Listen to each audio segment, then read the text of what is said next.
Hello everyone. Welcome to today's Samvaad-Talk by Professor Muralidhara. Murali graduated with his PhD from IIT Delhi. He's been with IIIT-Bangalore for almost a decade now. He is our algorithms guru. He's the one who's been teaching the algorithms courses at IIIT. And so his research interest of late has been on scheduling, transportation, facility allocation management problems. And he's not one of those armchair theoreticians. I mean, he's actually been using his expertise in algorithms to anything from managing our admission pipeline to timetabling at IIIT-B, and of course he's also been working with organizations like BMTC and Akshay Patra and organizations like that in managing their facilities and transportation issues and stuff like that.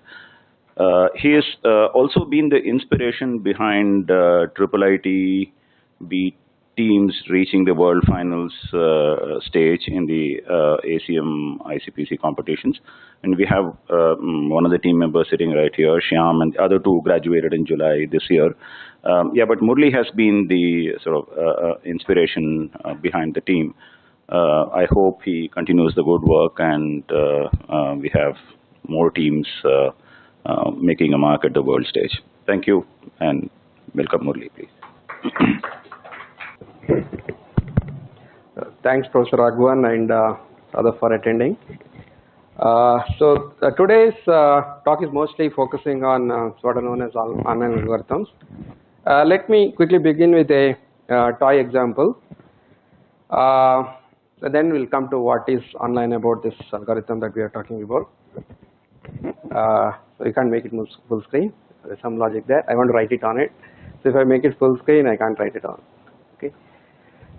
Okay, so we are given a set of jobs.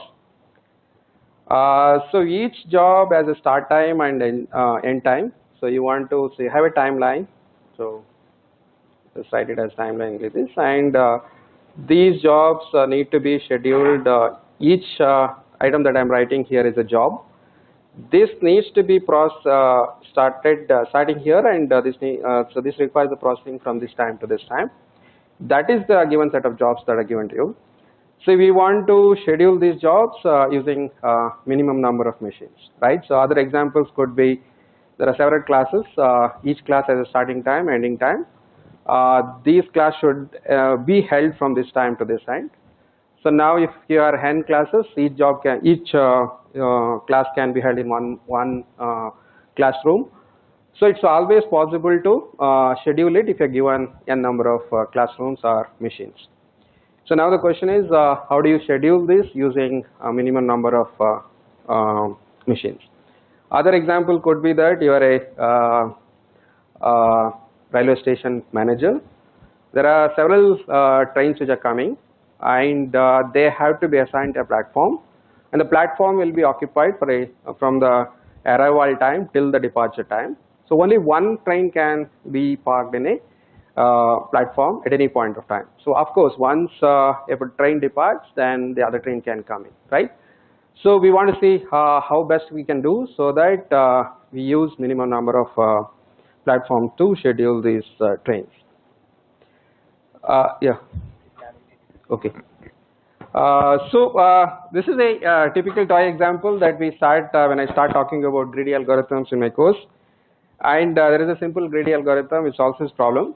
So what you do is that you sort these jobs based on their starting time, and initially you start with one machine, and when you consider the ith machine, there are several machines already that are under use. If it can be scheduled on any one of these machines, just schedule it there. If it cannot be scheduled on any of the machines which are already you have used, then you request for a new machine and schedule it there. Okay.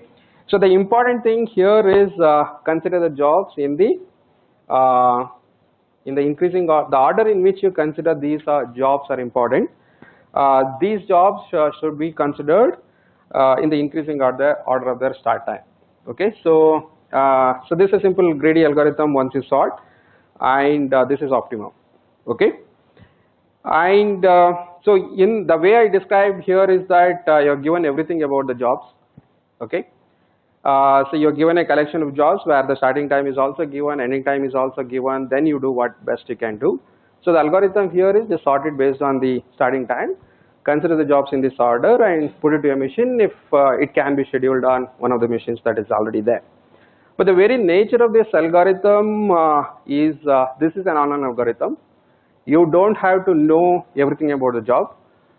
If you know about these jobs as and when they come, okay, this algorithm will work perfectly, right? So for example, if you look at the railway example that I gave, so this is not a static timetable, it's dynamic. Trains come and go, so these don't follow a static timetable. So a train can come anytime. So once it comes, you know that it has come. So you put it into a platform, it's already free. Now it can take any amount of time, so you don't have to know when the train actually departs. Okay. So once it departs, then you mark that platform as a free one, and the next arrival train can come into this. Okay, so you don't need to know the complete information about each of the start time and end time. You learn along this timeline. Okay, so I have a timeline here. When it comes here, you assign it to one machine, and you don't know when it actually ends. You will know that this departs only at this point of time, but you may not know before that. Okay, so the next time when it comes, you probably don't know, right? So you know it only at time t, right? So if you know everything, of course you sort it and do it, but the very nature of this algorithm is online, right? In the case, you only need to know, so what are the trains that are already arrived, and what are the trains which are already departed. In other words, you need to know all the SIs and TIs n times before the time t, but you need not know anything of the future. So that's precisely what makes an online algorithm.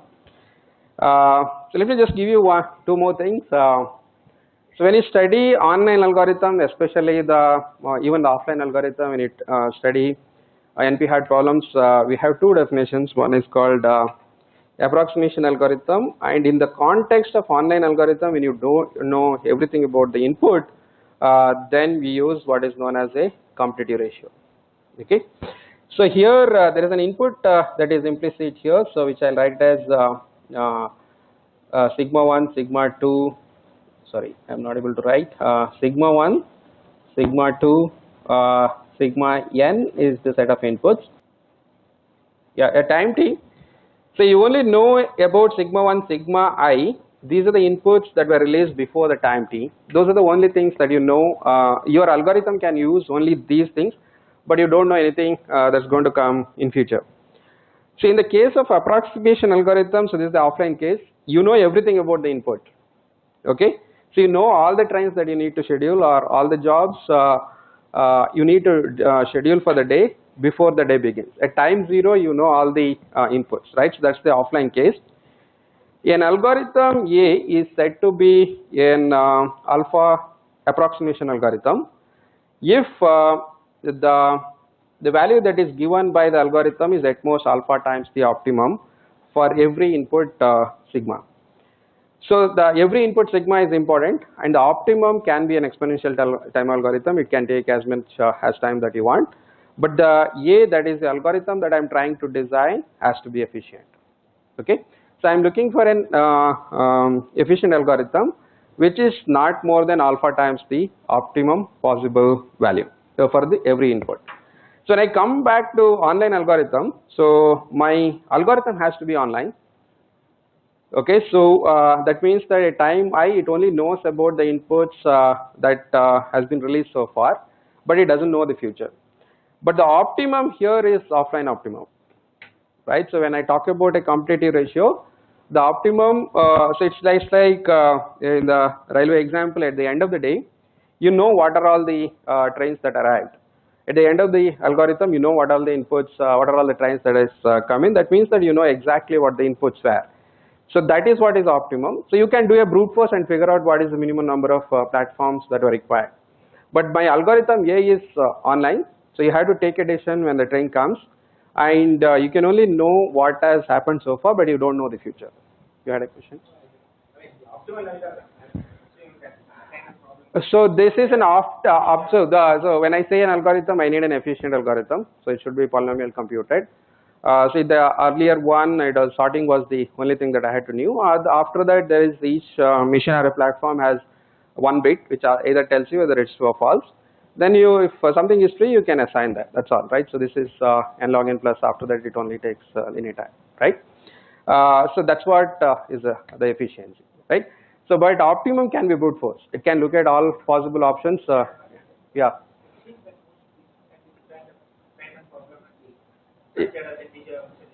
Yeah. So the moment you make it as an integer linear program, it becomes NP hard.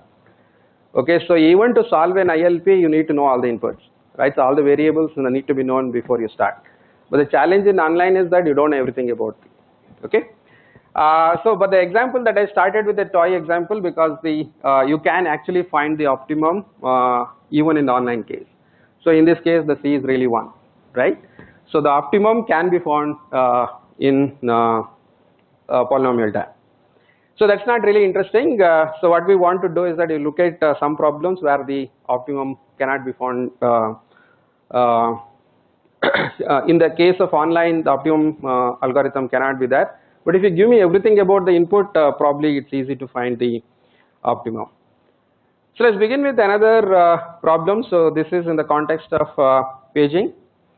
So before I come to this was the word online was introduced. Online algorithms were introduced by this paper when they studied on this problem called paging. This was 1985. The word online here has a different meaning than the word online that we have today, right? So the World Wide Web and so the online, I am online or something is happening online, right? So that word came very late, but the online algorithms were studied much before this World Wide Web actually became famous and a lot of people started using. So let's look at this paging problem. So we have a fast memory, let's say it's a cache, and we have a large memory. The problem is that if the memory is large, a lot of things are written to there. If you want to fetch few things, it's costly. But if you have a cache, then access to this cache is easy. It takes lesser amount of time. But the only problem is that you can only store limited amount of things in the cache. So we'll assume that k is the size of the cache. You can only store k pages at a time in the cache. And when your algorithm reads, it has to read. So whatever pages that you want, you have to get it only from the cache. So now you have k pages in the cache. If you want something from the cache, it's free for you.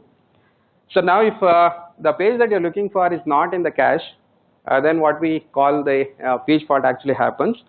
In that case, you have to bring something from the main memory, so to the cache. When you want to bring something from the main memory to the cache, you have to find a place for it. So you have to delete one page from here and put it back to the main memory, right? So that's basically called as evict, right? So when you request for a page, if the page is not there, in other words, the page fault has occurred, then you have to delete one page from the cache and give it back to the main memory. So that's counted as one eviction. So now the problem is, so we want to decide when the page is not there, which is the page that I want to evict from the cache. Okay. So that would depend on, so what are the future requests that are going to come in. So let's look at the easy case. If you are looking at an offline algorithm, that means that exactly you know what are the page requests that you're going to make. Okay, so that's the offline case. In this case, the furthest in the future is called FF algorithm, which evicts the page that will be requested furthest in future is the optimum. Okay, so you initially began your algorithm with let's say some k pages. After that, there is a page fault. You want to ask the question, so which is the one that you want to evict? So you just look at all the pages which are there in the, so you look at all the requests and find out the one which is furthest.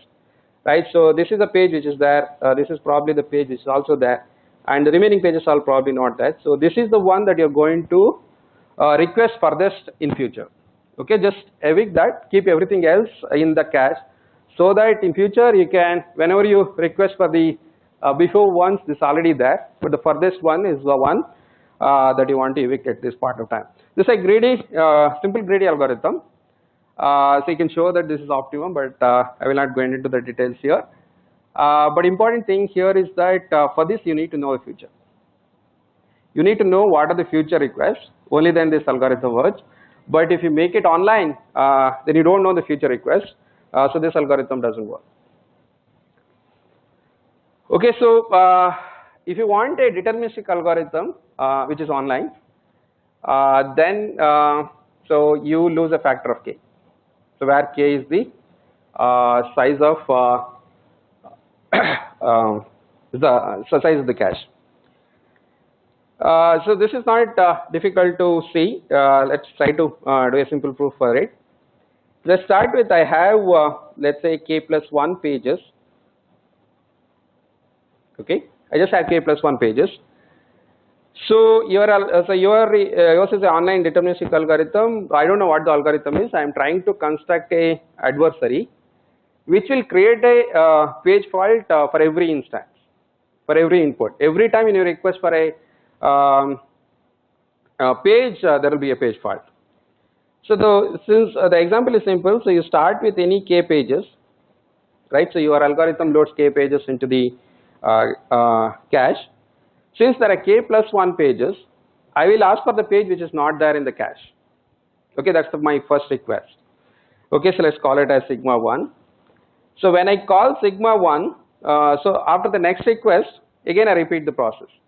Whichever page is not there, it tries to evict something from the page, because the first request has to go there. When the first page comes here, something has to be deleted. So whatever you delete, your algorithm deletes, that is my next request.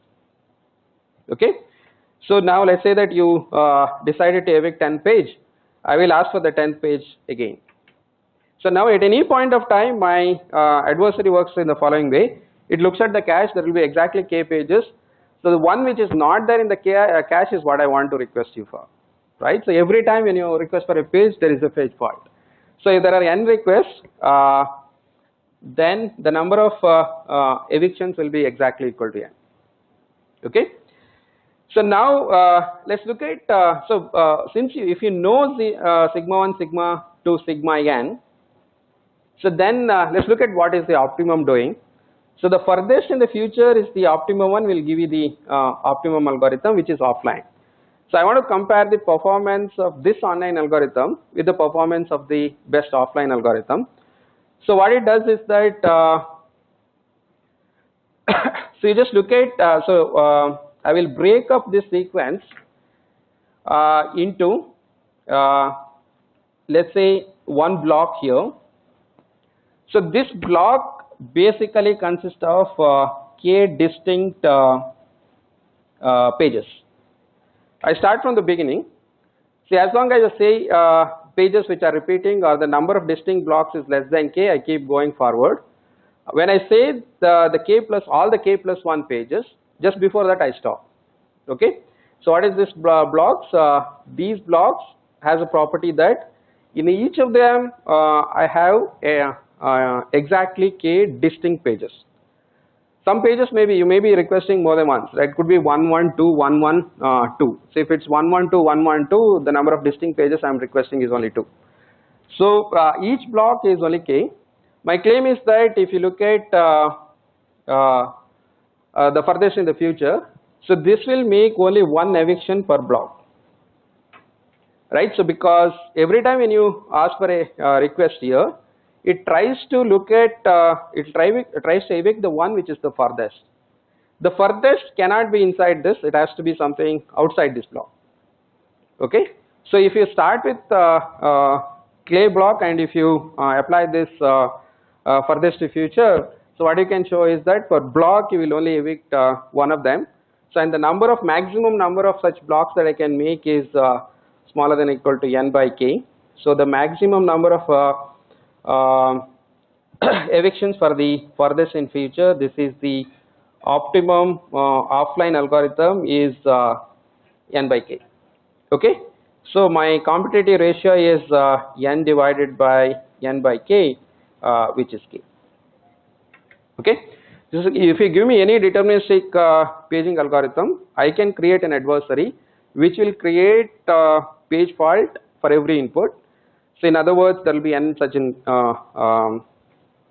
page faults, but this offline best algorithm, which is the optimum, will only have n by k page faults. So so the competitive ratio here is n by k, so which is k.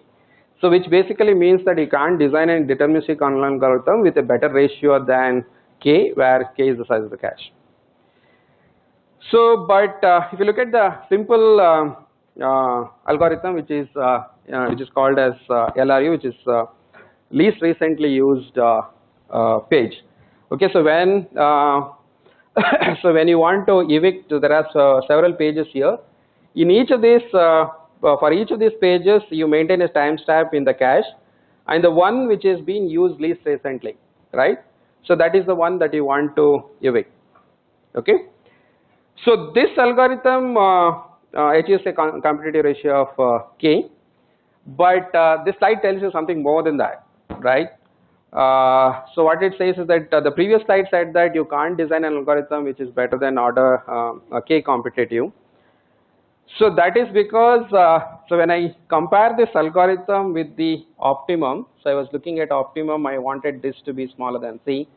I said my algorithm has to be online and it has to be efficient, but whereas the offline, so this is the optimum is offline, and this also need not be efficient, right? So my algorithm has to know the future, but the optimum need not. So optimum knows the future, but my algorithm doesn't know the future. So in this case, the optimum is really strong. Okay. So the one way to look at the problem is, so what if I'm given slightly a bigger cache compared to the optimum? So okay, so this is called resource augmentation. This was introduced in 1995 in the context of studying online algorithms. So what we are saying here is that my online algorithm is little weak because I have to work online, so I don't know the future. So I'll give you a slightly bigger cache, right? In other words, online algorithm has a cache of size k, but the offline can only use cache of size h, where h is strictly smaller than or equal to k. Okay. So the offline algorithm has a cache, it knows the future, but it should use only a smaller cache. But the online algorithm has a bigger cache but doesn't know the future. That's the trade-off.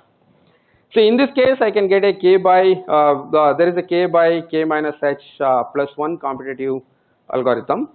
So what you know is that if k is equal to h, then this actually becomes a k competitive algorithm. More interestingly, if k is h by 2, that means that if the online algorithm is given double the size of the cache, then you have a 2 competitive algorithm, right? So which breaks the k competitive lower bound, right? So if h is very small and if k is too big, then you more or less have the optimum algorithm, right? So the more interesting thing is that if I have a double the cache is not too much of this thing, because in the algorithms the constants don't matter. So with that understanding, you have a 2 competitive algorithm if you are given a cache which is double than the optimum.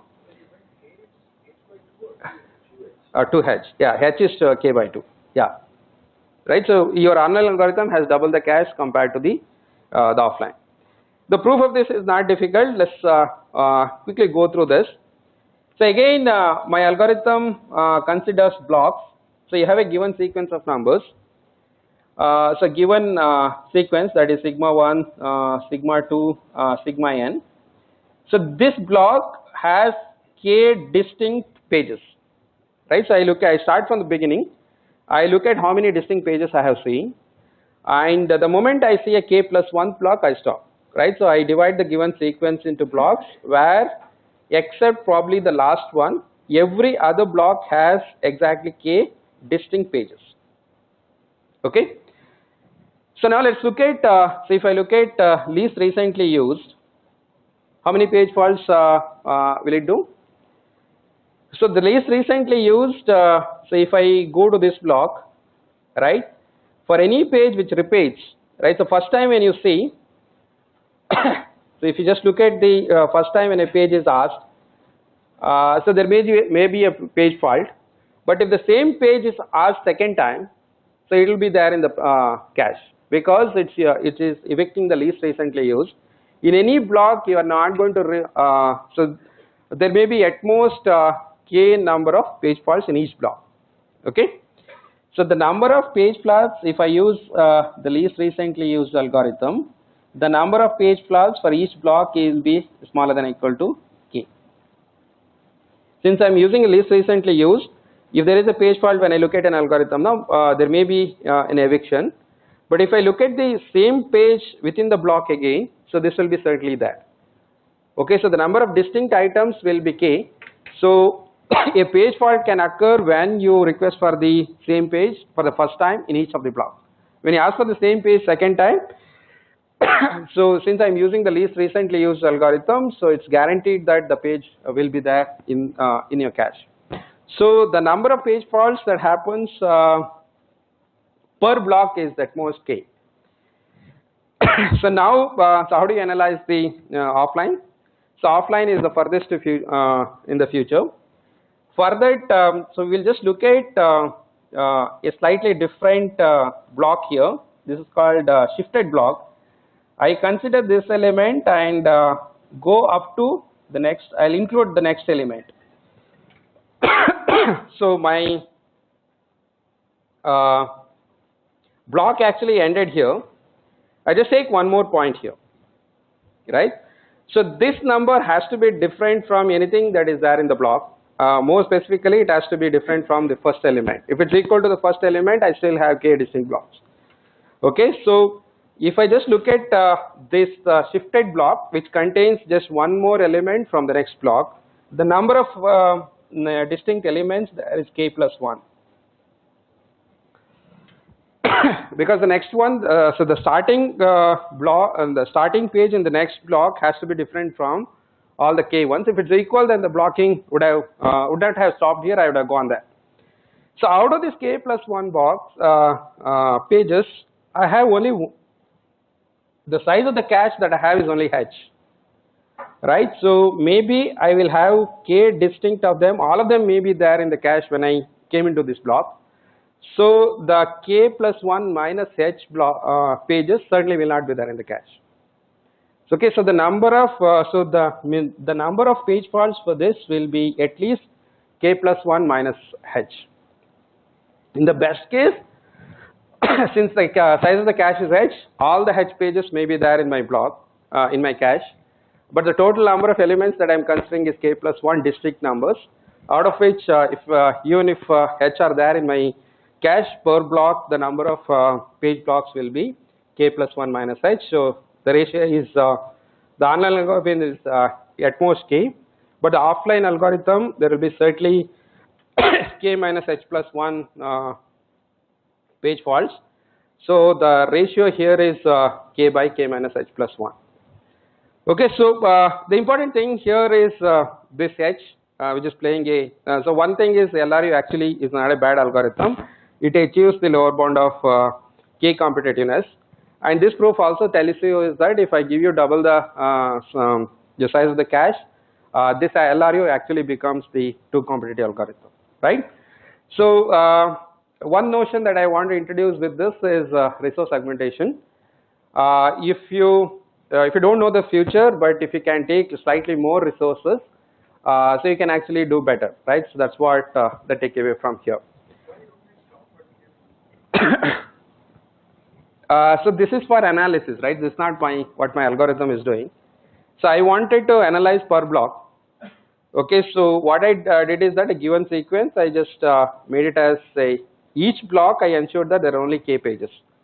Now I said that if I use LRU, it will only there will be at most k page faults, k evictions. So if I give k plus 1, then the same argument will not hold, right? Why stop at? K plus? So the for this one or for this one?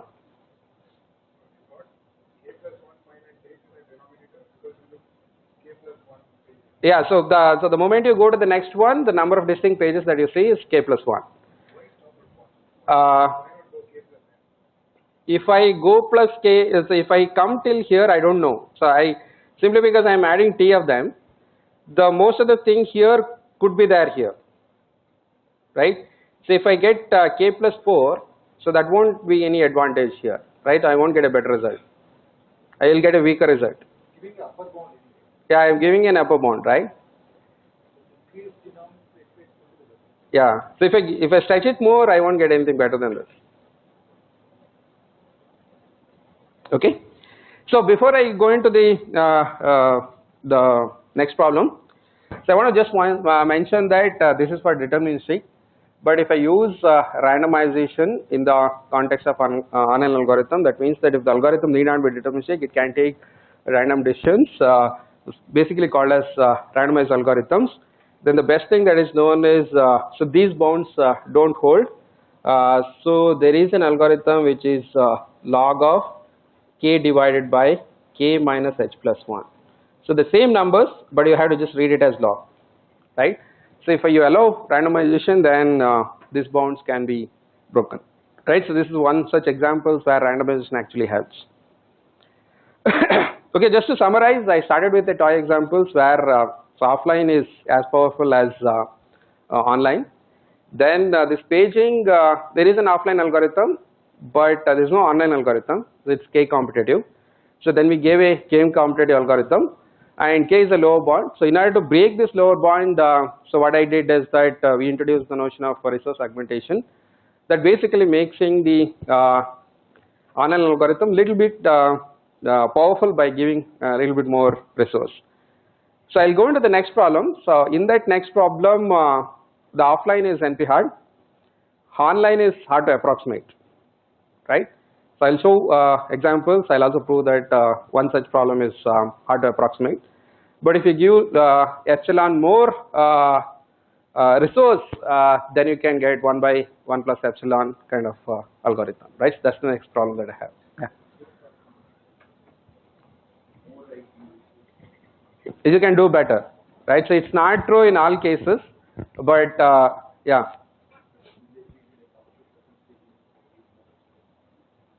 So that's why so in this case it actually helps, right?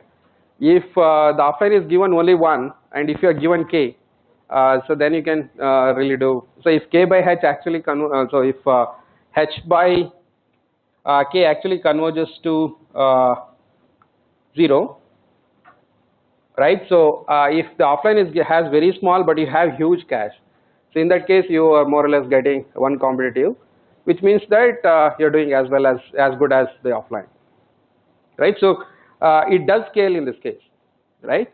So that's why I was talking about if I give you just epsilon more resources, so we can get 1 by 1 plus epsilon competitive ratio, right? That's the next example that I have. Okay, so this is this problem called scheduling to minimize flow time. Let me just tell you what the problem is.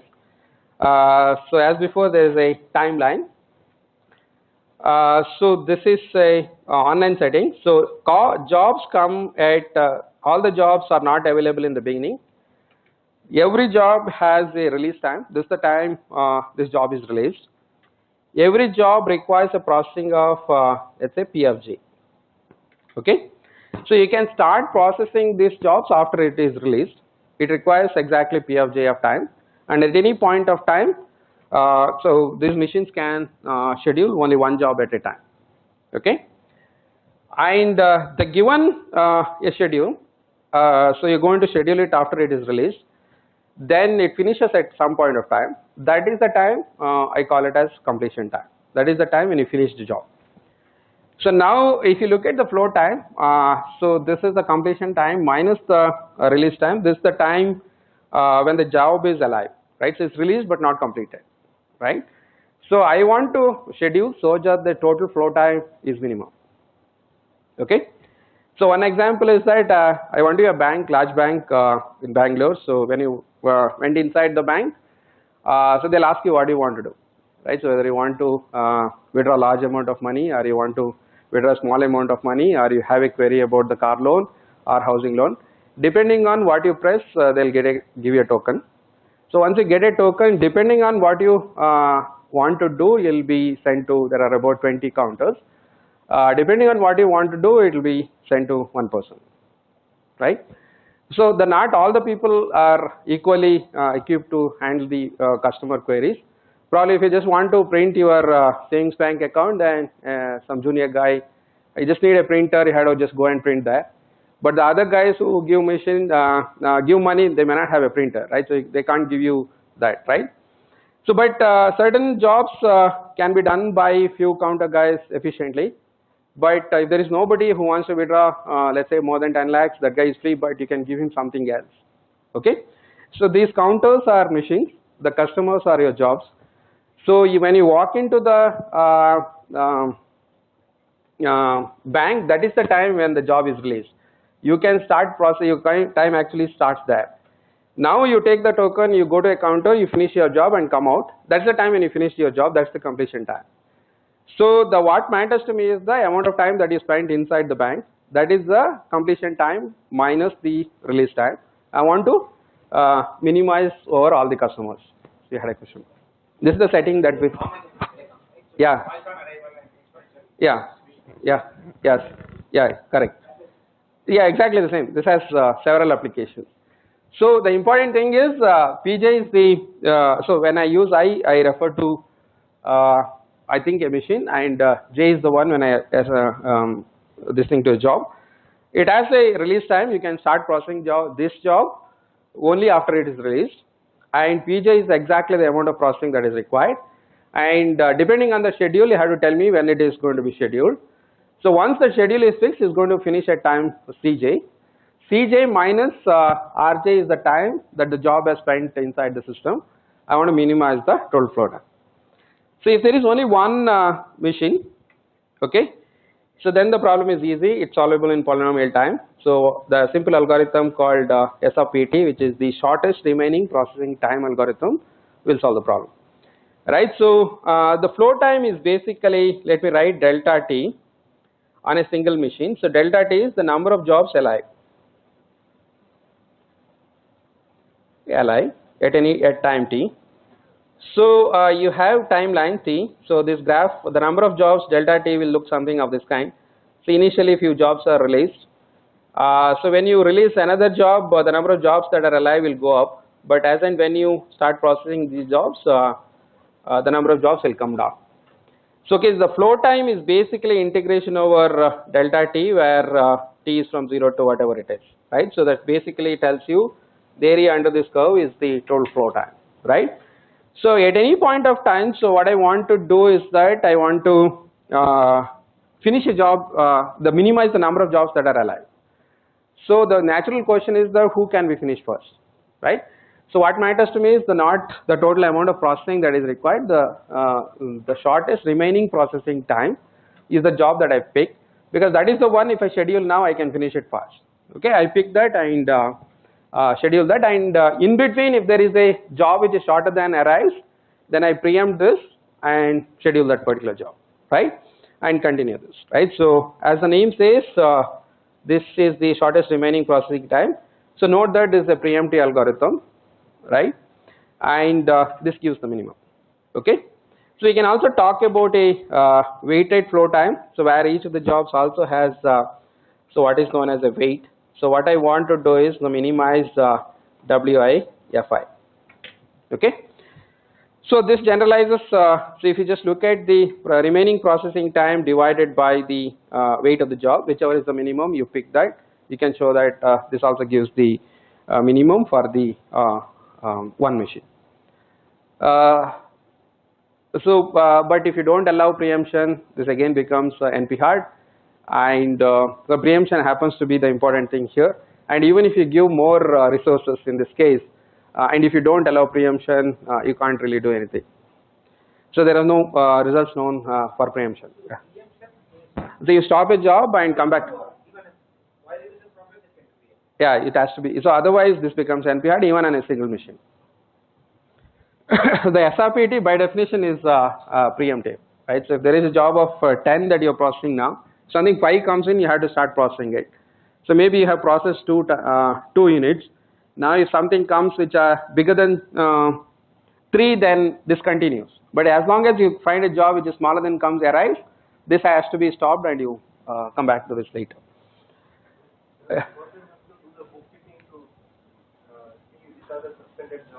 Yeah.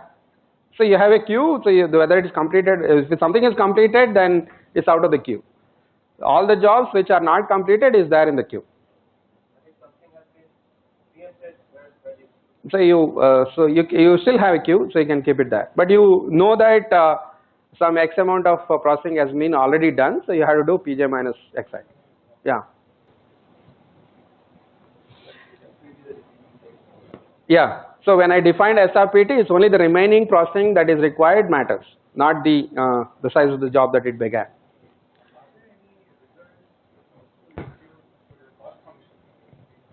Yeah.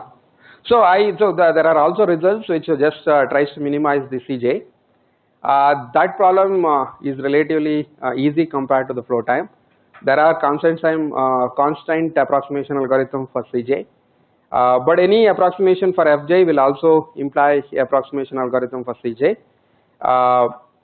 So completion time is a relatively easier problem. Then there are other metrics. I'm just looking at the summation. So you can always ask what is the minimize the maximum flow time, minimize the maximum completion time. All these problems have been studied. Yeah. Yeah. Yeah.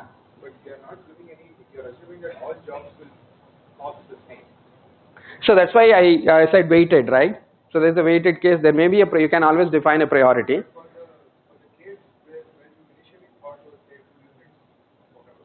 Yeah. I can accelerate it and make it 1 minute, or I can slow it down and make it 4. I mean, that's why I asked you, other something about the cost of the job. Like if I do a job now, it will make so much. So no. Okay.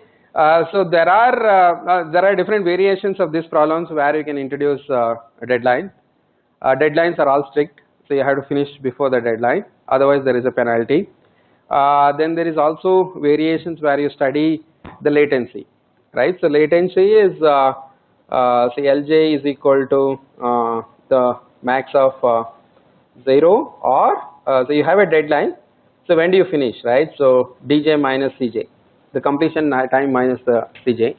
So if you do it after the deadline, there is a penalty for it. That could be a function of when you finish and the deadline. But if you finish before that, then there is there's no penalty, right? So that model has been studied, right? So here there's no deadlines, there's only a release time, and there's a processing time. So you can process.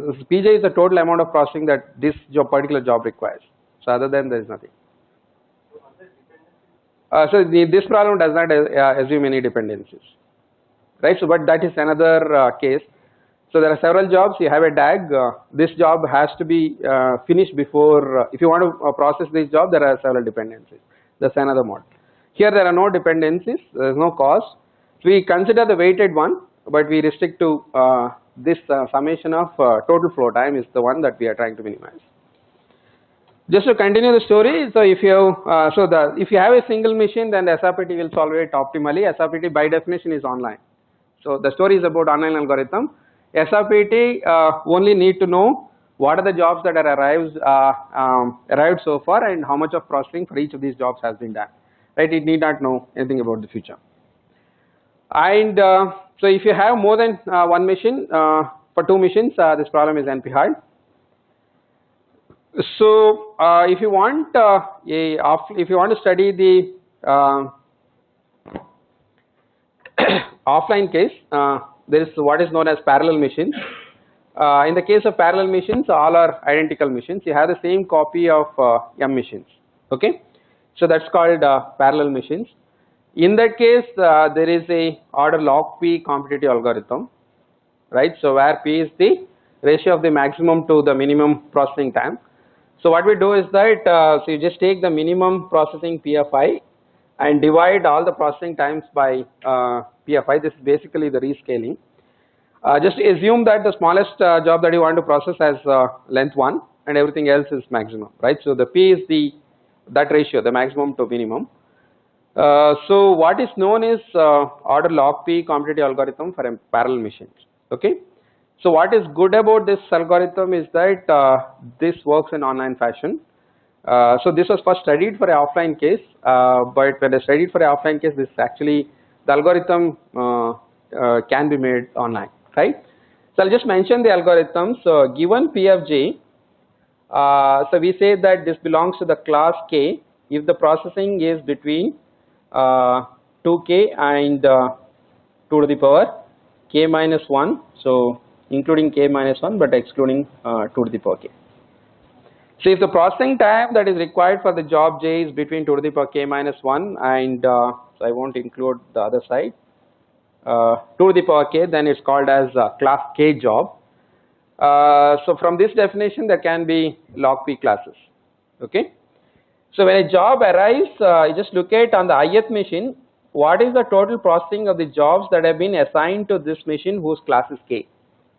On a ith machine, just count the total amount of processing of the jobs that have been assigned to the machine I of class K, and just take the minimum. So minimize over all the i's. So whichever machine has the minimum quantity of this, just assign it that. So basically you have different queues for each of them. There is not one queue now. So for each class there is a queue. In each queue what you basically look at is what is the total processing that has been assigned of that particular class, and then pick the one which has the minimum and just assign it that. So the analysis also goes class wise, and that's the reason why where you get log P as a commutative ratio. There is a number of classes that you have. So I also want you to note that when you go to more than one machine, what you need to do is that you need to decide which is the machine that when a job arrives, you have to decide which machine it has to go. After that, the local processing is taken care by the SRPT. Once you decide to put a job into a particular machine, that particular machine will just follow SRPT, right? The shortest remaining processing time algorithm. But here you have to decide when a sequence of jobs comes in, you have to decide which of these machines you have to distribute this. Okay. So this algorithm just assigns by looking at this queue size, and after that it's going to be preemptive because SRPT is preemptive, and so we are looking for so initially the algorithms that were proposed were migratory, but after that they could come out of non-migratory algorithm. So the algorithm that I described now is non-migratory. In other words, you can preempt a job after it's been started processing, but you have to process it necessarily on the same machine. You can't shift it to another machine, right? So this particular algorithm is non-migratory, but it's preemptive. So let's look at a different case. This is the generalized version. This variant is called unrelated machines. So okay, when a job I comes and if it has to be processed on the jth machine, the processing that is required is Pij. Okay, so the total amount of processing that needs to be done will depend on the job and also the machine. Okay, so this is the case of heterogeneous machines. Not all the machines are same, right? So this is not easy to see. For example, in the banking example that I gave, if you want to print, the guy should have a printer, right? Otherwise you can't print it. In other words, if you look at 10 machines, you might want to use install some software, but this software may not be installed in all the machines, right? So if one job requires you to use that software, then necessarily it has to be processed on that particular machine. And the other, so it could, some of them have Windows, some of them have something else, and different RAM. So you have an algorithm, if it given a bigger RAM, the processing that is required could be faster. vice versa, right? So the Pij, so if ith job needs to be scheduled on the jth machine, then the processing that it requires is Pij. So we will first study a special case of it, which is called subset of machines, where Pij is either going to be Pfi or infinity, right? So in other words, the job can be processed only on subset of machines, not everything else, right? So this is because some of the machines that you have may not have a software, or the hardware requirements may not allow you to process this job there. But so the Pi, say, so in if it, so we'll first look at the setting where this is called scheduling on a subset of machines. It requires P of ij, right? So if P of ij is equal to P of I, if it can be scheduled on the ith machine, otherwise it's infinity. So what I'll first show is that in the online setting, there cannot be an online algorithm, even the randomized one, which will give you a bounded competitive ratio.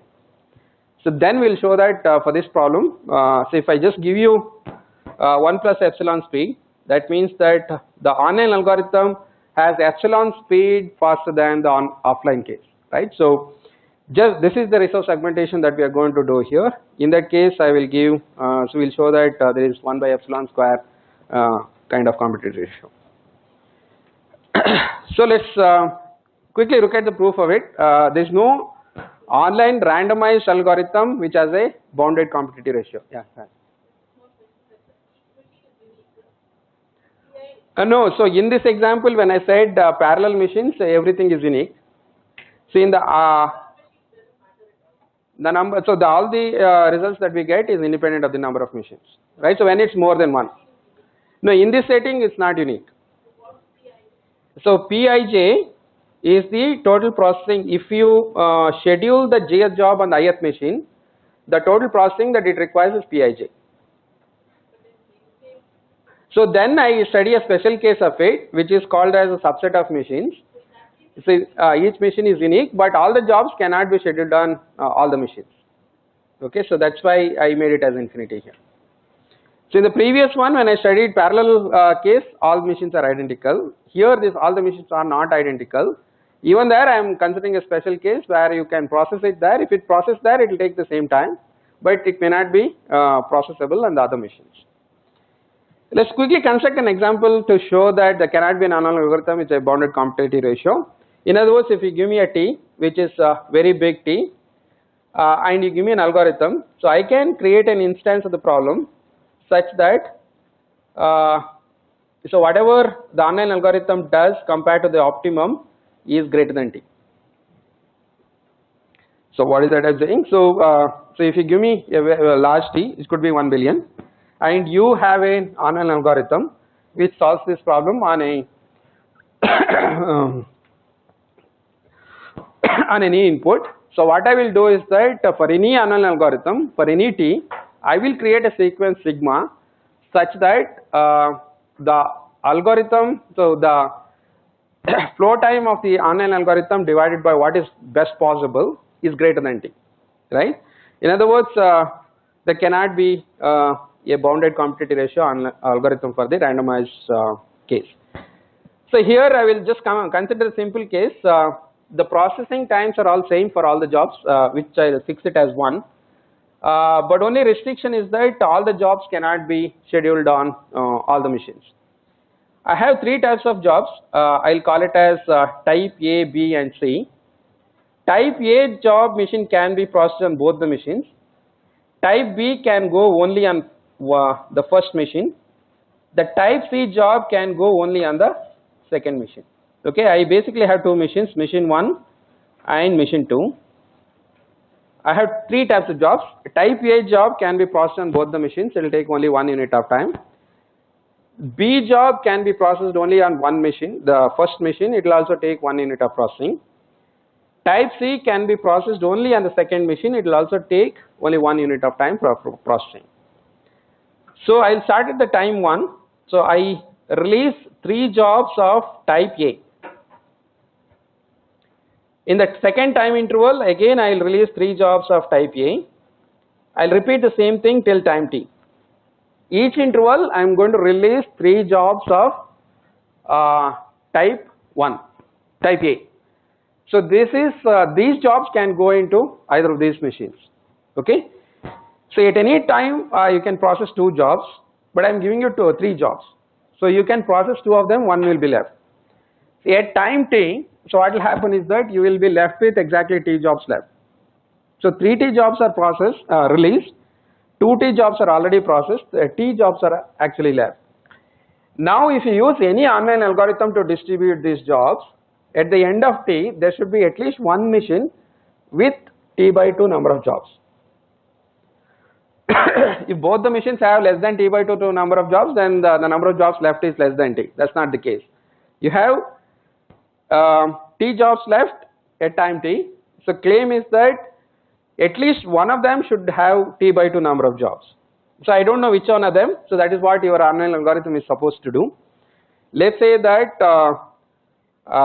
the machine 1 has t by 2 number of jobs. Okay. So in that case, what I do is that at each time interval from now onwards, for a very long time, let's say till L, I'm going to release type B jobs. So you are left with a lot of jobs on type 1, the first machine, okay, because your online algorithm was forced to decide which machine has to go. So once you schedule it on this machine, you can't migrate to the other machine. So you're stuck with this t by 2 machine, jobs on this particular machine. So now the adversary comes into picture. It knows that you have given too many jobs to the first one. I will keep you busy for L amount of time. So, okay, so from now onwards, I will release type B job, which can be scheduled only on this job. So there are L such jobs which are released at each time interval. Okay. So now what is so for time t, there will be at least 2 jobs that are there in the machine 1. So the flow time of this online algorithm is at least 2 into so t by 2 jobs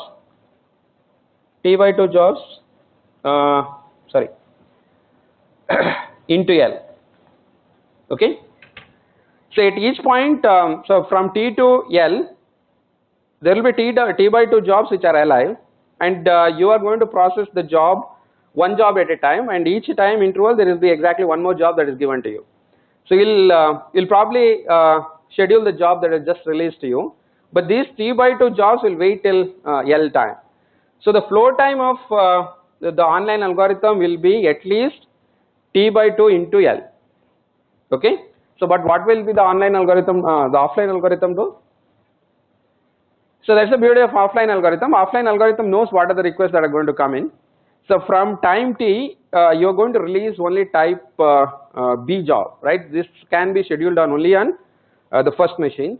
So what I do is that the offline algorithm will, so for every time when you release 3 jobs here, so this will give 1 job to the machine 1 and 2 jobs to the machine 2. Because this after that this is free. So if you give more jobs in the beginning, this can go into the second machine, and after that it will process it. So now it's easy to see the flow time for the first job is first machine it's t for the first t jobs that are released.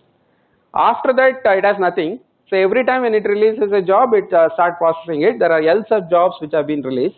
This is the flow time of the jobs which have been assigned to the first machine. The second machine, first time it gets two jobs, but it processes one of them.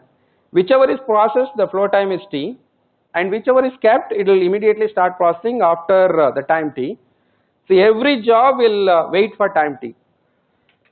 Right, so there is a queue. So let's assume that it will process one job and keep the one job in the queue. Second time when it gets 2 jobs, it will process one and keep the other one in the queue.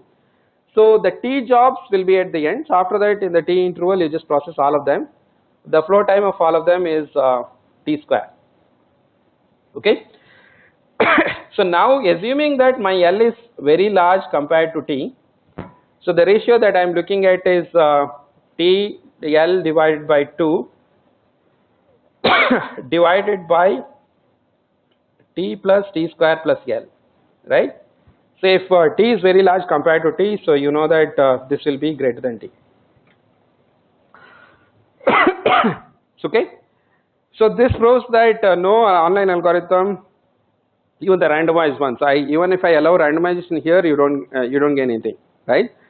So I released 3 jobs at each interval, each time stamp of type A, which goes into both the machines, which can go into either of the machines. So even if you use the online algorithm, so it doesn't matter which is the online algorithm that you use, at time t you should be left with one of the machines should have at least t/2 number of jobs. So the future requests will all go into that particular machine, right? So online algorithm in the other way will shift all the jobs, will keep only one machine there, one job there, and everything else will go into the other machine. So after time t, so one algorithm has the advantage of the other one. So basically these t/2 jobs which are by mistake assigned to the first one will be starving for time t, time L. Okay, so what I want to do now is to show how 1 plus epsilon resource segmentation actually works. But I'll show you the main ideas for double the speed. Okay, not really for 1 plus epsilon. The same ideas, same potential function, same proofs that generalizes to 1 plus epsilon. So which I'll skip it later. So the setting that I'm assuming here is Pij is either 1 or infinity. So that means that every job has 1 unit of processing, but it can only go into subset of machines. With this case, if the online is given double the speed, okay, so that means that if this can be finished in one interval, 1 unit of time, offline will do only 1 job. The online algorithm can finish 2 jobs. Okay, so that's what is meant by double the speed. Okay, so what I'll show is that there's a 4 competitive algorithm if you give me the double the speed, and this generalizes to 1 plus epsilon, right? So this algorithm is very simple, but the analysis is the complicated one. The algorithm is simple. For each of these machines, you just keep track of how many jobs have been assigned to this. Okay, so that's what I denote it as n of I. So this is not the number of jobs that are remaining on the machine, the number of jobs that you assign it to different people, right? So in terms of the counter example that I gave, how many people did you assign to counter number 13, right? So that's what you keep track of. Now when a new job comes in, so this can only go into subset of machines, it cannot go anywhere else. So just look at the machines to which it actually can go. In those course, just look at what is the minimum number of jobs that I have assigned to those machines, right? So Ni of A, so the Ni of A is at time t. This is the number of jobs that have been by the algorithm A, which has been assigned to the machine I. Just look at the min of this. See, among all the i's were S of j, right? So when I give you a job, I'll tell you a set of machines to which it actually can go in. Just look at the machines where it goes and just pick the one which has the minimum number of jobs assigned to, right? So this is a very simple algorithm. Okay, so this algorithm is easy to understand, but why will this give a 4 competitive algorithm? So we use a function called potential function. This tries to capture how bad this algorithm compared to the offline optimum. Okay, so then we will use that and show you a 4 competitive algorithm. So on a machine I, the potential function is defined by this equation. So I just look at, so there is an online algorithm, there is an offline algorithm. Just look at each of these machines. So at any point of time, I don't want to assign too many jobs into one machine, right? So if too many jobs go into one machine, then there is a starvation, there is a delay that will contribute to the flow time. So I want to minimize the number of jobs which is assigned to each of these machines. So if this is the algorithm A, and so if I look at the ith machine, okay, so there could be 2 cases, right? The online algorithm actually assigns very less jobs to this ith machine, or it may assign too many jobs to this machine. So more number of jobs than what the online algorithm actually does. So if for the online algorithm is actually assigning less number of jobs than the online algorithm, then my online algorithm is doing well, so doing better. In that case, there is no penalty, right? So in that case, I give a penalty of 0. But if I assign more number of jobs to a machine compared to the online, then I have to pay the penalty there. So in some sense, I am making a mistake. Okay, that has to be compensated. In that case, so here n of I of A is the number of jobs that have been assigned to the machine I by the algorithm A. N I of O here is the number of jobs assigned to the machine I by the optimum possible. If I assign more number of jobs, this is the penalty that I have to pay. Okay, and this penalty has, so there is a number here, this actually accounts for the, if there are too many number of jobs, then the potential, the mistakes that I do. So if there are very small number of jobs, then I'm not allowed to make mistakes. But if there are too many jobs, then the distribution need not be equal, right? There can be slight variations, right? So that's why in order to take care of the number of jobs being too high, so I subtract this from the number of jobs which have been assigned to the machine I in the optimum, and my potential is defined as the sum of all the potentials of the machines. Yeah. So this is required only to prove that my algorithm is more competitive given the double the speed, right? So my algorithm doesn't require this. The processing takes, so my assumption is the double the speed. So online algorithm has double the speed in one time into a, each job I here is either 1 or infinity. So yeah, so Pij is either 1 or infinity. That means that if it's 1, so this is if I belongs to S of j. Every job comes with a set of machines on which it can be scheduled. If it can be scheduled, it's 1, otherwise infinity.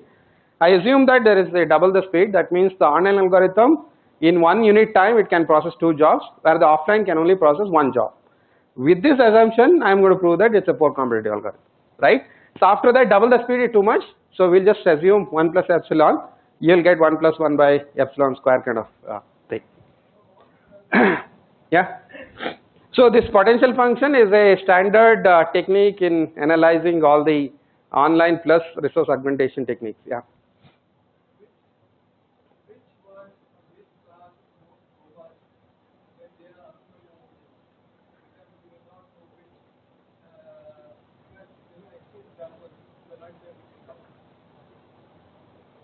Yeah, so runtime of a job, so all our algorithms assumes that you know Pij, the amount of processing that is required if you schedule it on a machine. So yeah, so otherwise the problem becomes really harder than this. This itself is hard, but that becomes even harder than this. Okay, so all our play is going to be on the potential function now onwards. Right, so what is the potential function? It is the number of jobs, difference between what the optimum does compared to the online. So online minus optimum, the number of jobs, square of it is the function, and I'm going to subtract the number of jobs here. So we'll quickly know why this is required. When a new job actually arrives, the first claim is that the potential actually decrease. Okay, so that is because I have the minus 2n square written here. So if a new job arrives at time t, the potential will decrease. Okay, let's just quickly look at one case and prove this. So I is the machine when a new job j arrives. Both the online algorithm has to decide where this job has to go. The offline also has to decide where this job has to go. So I is the machine where the online algorithm actually decides to schedule. And let's say I dash is the machine on which the offline will decide, offline will schedule it. Okay, so I am looking at so my assumption is that I have decided to schedule it on the ith machine. So by our the n of I of a at time t should be smaller than or equal to n of I dash of t, right? So otherwise I would have scheduled it on ith machine, whichever has the smaller number of elements, that's number of jobs, that's where I want to schedule. So now if I look at the difference of this, so what happen is that ni will increase by 1, L plus 1, and ni dash will increase by 1, right? So if you look at the machine where ith machine, so n of I will increase by 1, so this quantity, this difference will increase by 1. So if you look at the potential difference, this is the term it will contributes because the job has been assigned to the ith machine. And the other way around, optimum will schedule it on the I dash machine. So the quantity that you get is this, and the minus n square will continue to be here.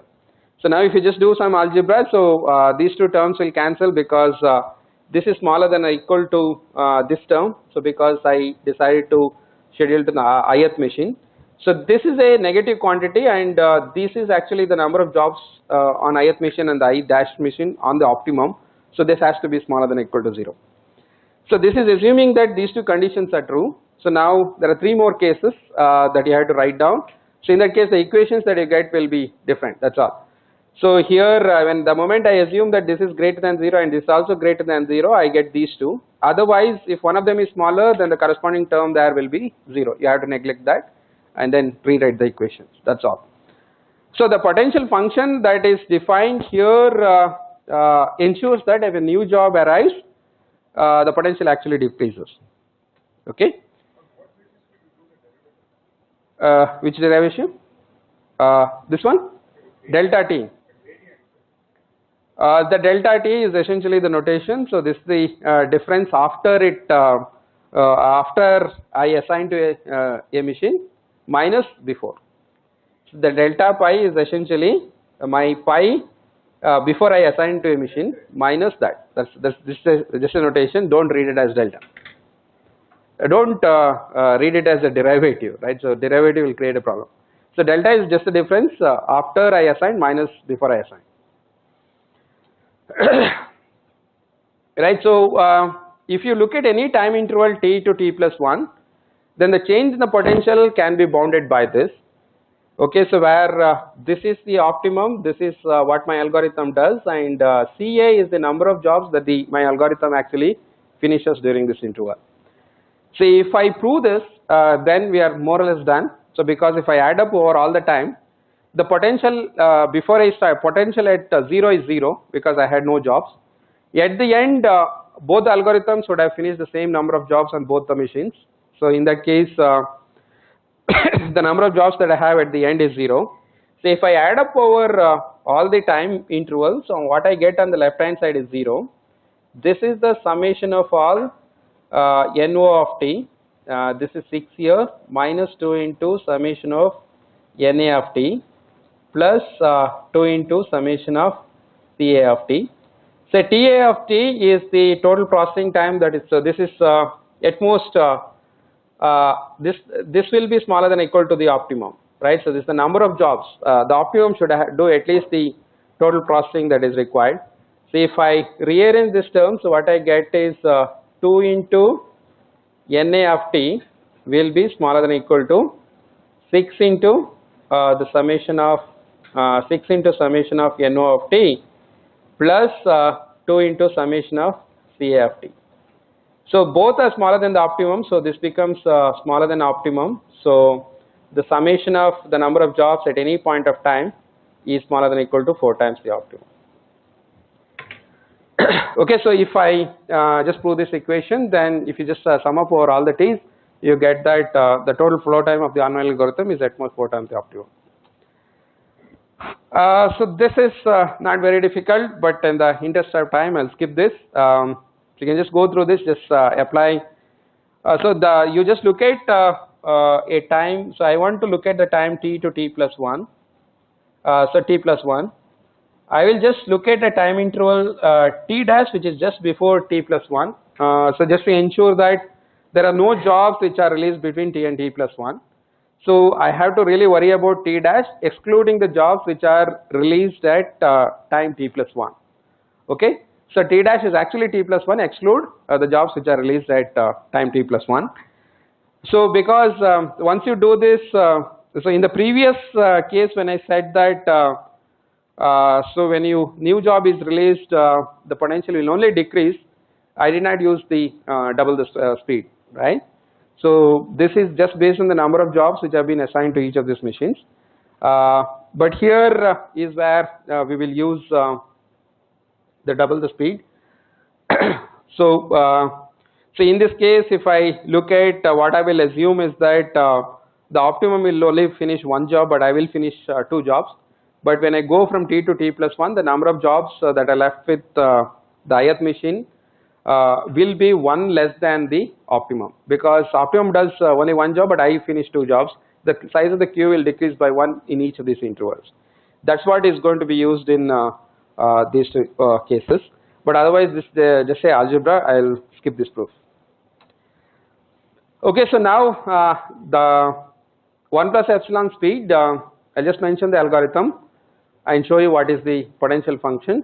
Otherwise, the proof is similar to the early one, but there will be some corner cases which you have to take care. So this is for a weighted case, weighted flow time. So there is, each job has a Wj. So what I want to minimize is Sj Wj, right?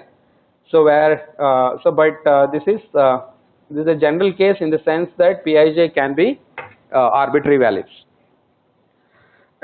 So the class K is again as before. So the unweighted case is when Wj is all 1. Okay, the weighted case is Wj is a positive, minimum value is 1. You just look at Pij by Wij. This is basically called the density of that particular job. If it is between 2 to the power k minus 1 and 2 to the power k, then we call that this a class K job. So then we have few more definitions. R A of I comma k at time t. So this is the total processing time of the remaining jobs which have been assigned to the machine I, which are of class K. Okay, that is R of I k. U of I of k, that is the jobs which are yet to be processed. This is summation over all classes which are smaller than this. Okay. So this is this will only exactly about the class K. U will essentially capture everything which is smaller than or equal to the class K. So once I have this definition, then I have this function. So when the P of I comma ith job comes in, I look at the jth machine and I compute this quantity. So this depends on the Pij value, Wj, the weight of the job. Then this is the quantity which we want to capture.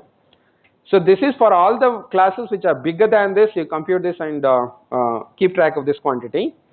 And when a job comes in, ith job comes in, you just look at the quantity q of I comma j. Jth job comes in. Just look at the machine which has the minimum q of I comma j, assign it to that machine. And once you assign it to this machine, each of these machines, we assume that the lowest class is what gets the priority. So this lowest class is what our algorithm will assume and for the analysis. But as I said earlier, if you just follow SRPT, the weighted SRPT, that will actually be better than this. So in practice, that's what you're going to use. But if you assume that the lowest class job is preferred over the bigger one, the analysis actually becomes easier. So then the potential function is this potential function. For every k, we have similar potential function. This is so what is being assigned by the algorithm A and the ith machine given the k, and this is what the optimum is doing. Then there is a penalty function for the optimum. So now again the same proofs that I wrote earlier. So when a new job comes in, the potential actually decreases, and then from you basically analyze the what happens when you go in the interval t to t plus 1. Then you can show the similar stuff that I showed there, and you get 1 by epsilon square commutative ratio. Just to summarize, so we started with a toy example. So we constructed an example, and I showed that itself is an online algorithm. So in summary, online algorithm at any point of time will only know about the request that have come so far. It doesn't know the future. So your algorithm has to work in the online fashion. Then we started looking at paging. The paging, we said that any online algorithm will have a commutative ratio of at least k. Then we showed that the least recently used will have a k commutative algorithm. And then I said that so online doesn't know the future, but the offline knows the future. So you are comparing the performance of a guy who knows the future versus a guy who doesn't know the future. And the offline can be exponential time, right? So it can be really brute force. So in that case, so we want to give some more resources for the online algorithm just to compete with the offline guy. So in the paging, we said that we'll give you the double this, double the cache. If I give you the double the cache, what we said is that we have a 2 competitive algorithm. So that's the first result using resource augmentation for an online algorithm. This was 1995.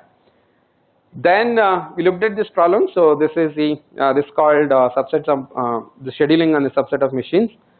In this case, unlike so at least for the paging, there was a k competitive algorithm, right? So here, so even for the randomized one, even if for any randomized online algorithm, there cannot be an algorithm with the bounded competitive ratio. So here, so if you give epsilon speed, so you can have 1 plus 1 by epsilon square kind of an algorithm, right? So if you give the double the speed, I can give you a 4 competitive algorithm. If it is 1.001, then it will be 1 by, so you lose the factors, right? So that's the story.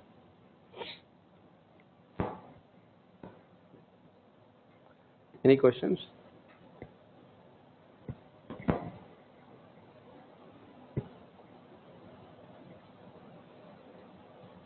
So takeaways are, so generally all the analysis you see this potential function which captures how your online actually compares with the offline, right? And most of the analysis is based on this potential function. And resource augmentation is one of the things that are used widely. So when you cannot get reasonable algorithms because of this online nature.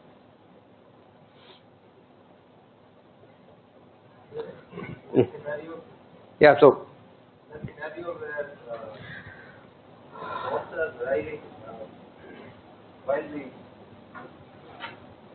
the algorithm is also scheduling. So in that case, so here we have already given list of jobs, right? No. So there is online setting, nothing is given. You know about the job only when it comes. So the banking example, you know about a customer only once and walks in. Till that time, you don't know who is coming, what they want to do. So again, in the banking or any queuing kind of application, so what is that we have at least a little bit more extra delay, right? In the sense that the queue will build to the customers who have just arrived at the end of the queue, back end of the queue.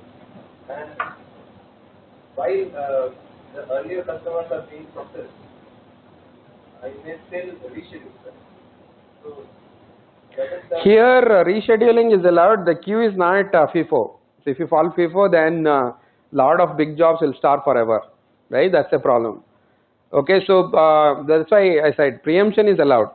The preemption is essentially not FIFO, right? So there's a guy, if somebody wants to just finish his job in 1 minute, he's going to get a priority in the SRPT. So, so in that sense, this is a kind of reschedule only, right? So we are looking at preemptive one, but not migratory. In priorities in the queue will change, but once you say that you go to token number 19, later on I should not say that you go to, after you talk to the person, then you should not go into something else. That's not allowed. So again, the migratory stuff you don't get, so even if you allow your algorithm to be migratory, you don't get better algorithms, right? So, so this particular case, our offline, this online is compared with the offline migratory algorithm, right? So if you assume migration, you don't really get better algorithm. And one other thing is, these algorithms, you don't consider the arrival rates, which you typically do in No. So this is a deterministic case, any worst case scenario, right? Anything can happen. So one of the problems still open is if you just stick to one machine and if you don't allow preemption, right? So this problem is NP hard, and even if I give you extra speed, right? So there's no results known. Somebody looking for a hard problem which is open, that's one of the problems that you should work on. Yeah. Yeah. Yeah. Yeah. Yeah, so I wrote this online divided by offline. So optimum. So here this has to be efficient. It doesn't know the future. Here the optimum is yeah. And there's a cost associated with that, right? So Yeah. when you are comparing online with offline, one is the bounds. The other one is also the cost associated with decreasing the bounds because of the increase in the augmentation. Right? Yeah. We are not considering that cost. That can be substantial compared to, for example, the Yeah. food group. Yeah. Yeah. Since online is using a little bit more resources, it has to be penalized, right? It's already penalized. It doesn't know the future. Offline is it knows the future, and it can also take too much of time. It can be exponential time. I don't care. It can do the brute force, right? So there's no penalty for using. Yeah, there is a trade-off. Yeah.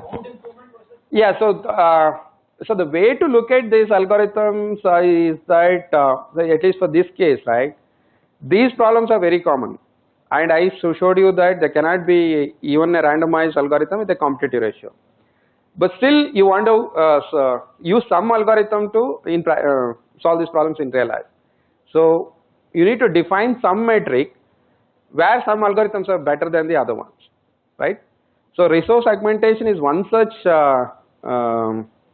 dimensionality or a setting in which the algorithm that I described is a good one. So right, so you can use this. It's not too bad. Right.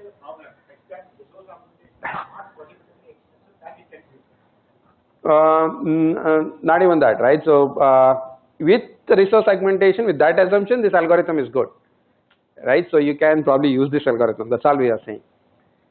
So what he's saying is correct. If you give some more extra speed, there should be a penalty for it, right? So that is not done here. Yeah, there should be a cost associated with it, which so that's not.